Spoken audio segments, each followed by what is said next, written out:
with a lot of fast growth, the growth needs to be sustainable and inclusive. तो ऐसा नहीं हो जाए कि the growth is only for the elite and the poor suffers. तो इसके लिए what are the steps that the government of Maharashtra is taking? देखिए, पहली बात तो यह है कि ये सारी ग्रोथ जो है ये सस्टेनेबल भी है और ये इंक्लूसिव भी है।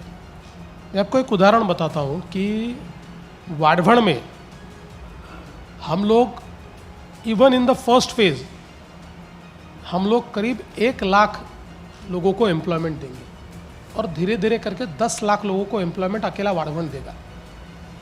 हमने अभी वहाँ क्या शुरू किया है, हमने वहाँ की जो लोकल कम्युनिटीज़ है इनको हमने कौशल्य प्रशिक्षित करना, स्किल डेवलप करना ये ऑलरेडी शुरू कर दिया है।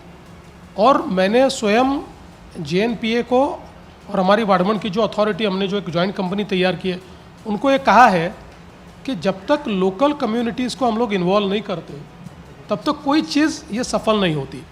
तो इंक्लूसिविटी ये हमारा मूल मुद्दा है, चाहे वो वाडभण हो चाहे गढ़चिरौली हो।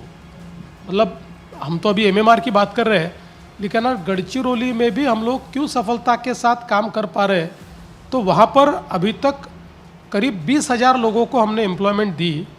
इनमें से 90% लोकल है और उनमें भी 90% ये SC ST या पिछड़े हैं।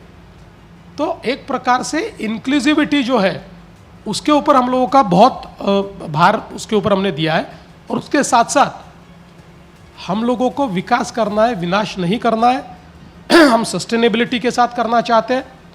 आज मुझे बताते हुए खुशी हो रही है कि महाराष्ट्र ने जो एनर्जी ट्रांजिशन का प्लान तैयार किया, उसके चलते 2030 में महाराष्ट्र पहला राज्य होगा जहां हमारी जितनी पावर रिक्वायरमेंट है उसकी करीब 52 to 60% पावर ये रिन्यूएबल से आएगी। सोलर, विंड, अलग अलग प्रकार से pump storage.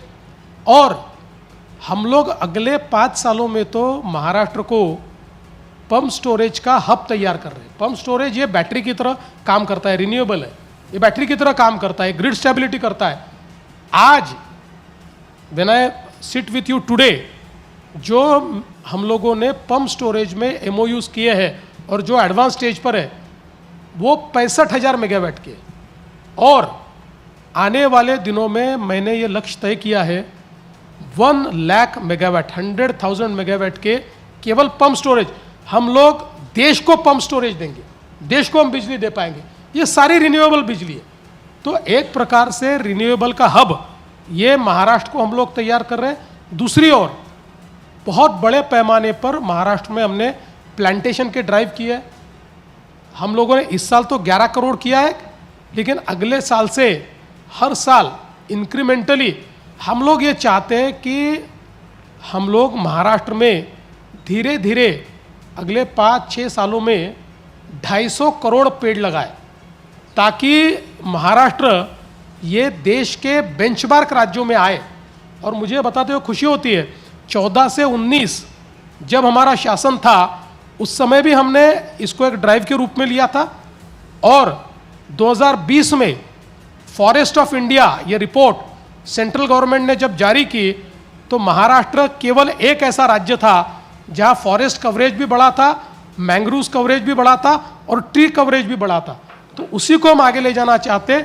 We want to grow with sustainability. हम लोग ये समझते हैं कि अगर हम लोग केवल विकास करेंगे और पर्यावरण का विचार नहीं करेंगे तो कहीं ना कहीं चूकेंगे। आज इतने बड़े पैमाने पर ये जो डेटा सेंटर्स तैयार हो रहे हैं, ये डेटा सेंटर का तो रॉ मटेरियल ही बिजली है, लेकिन धीरे धीरे इनको भी ग्रीन डेटा सेंटर में हम लोग परिवर्तित करेंगे। और इसके लिए आने वाले दिनों में चाहे वो स्मॉल मॉड्यूलर रिएक्टर के माध्यम से हम लोग एक प्रकार से उनको हमारी जो आणविक बिजली है वो देने की कोशिश करेंगे, ताकि हम पूरे तरीके से सस्टेनेबल महाराष्ट्र तैयार करें।